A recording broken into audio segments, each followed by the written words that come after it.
Normally, vultures and dogs would dispose of the bodies, but on this occasion, there was a man called Joseph, and he asked Pontius Pilate if he could take Jesus' body down from the cross.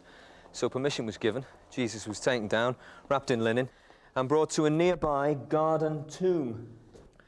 But then, the chief priests found out about this, and they went to see Pontius Pilate, and they said, look, when Jesus was alive, he talked a lot about rising from the dead. So what we want you to do is this: set a Roman guard outside the tomb. So there is absolutely no way that the disciples can come back, steal the body, and then claim that Jesus has risen from the dead.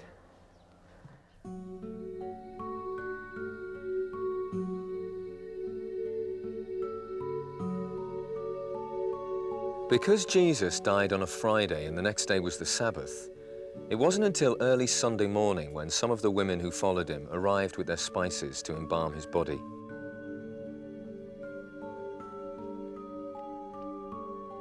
But when they got to the tomb, they saw that the stone covering the entrance had been rolled to the side, and there was no sign of the guards. So they went into the tomb, and they saw the linen cloth lying in a bundle, but there was no body. Now, while they were trying to figure out what was going on, two angels appeared. One of the angels said, "Why are you looking among the dead for one who's alive?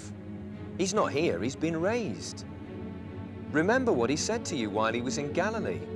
The Son of Man must be handed over to sinful men, be crucified, and 3 days later, rise to life." Suddenly, everything clicked into place. Now they understood what Jesus had been on about.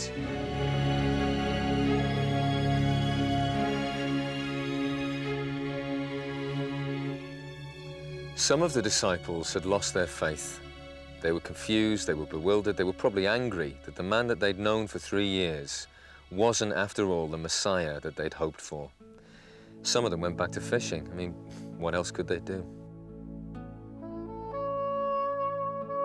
It was dawn.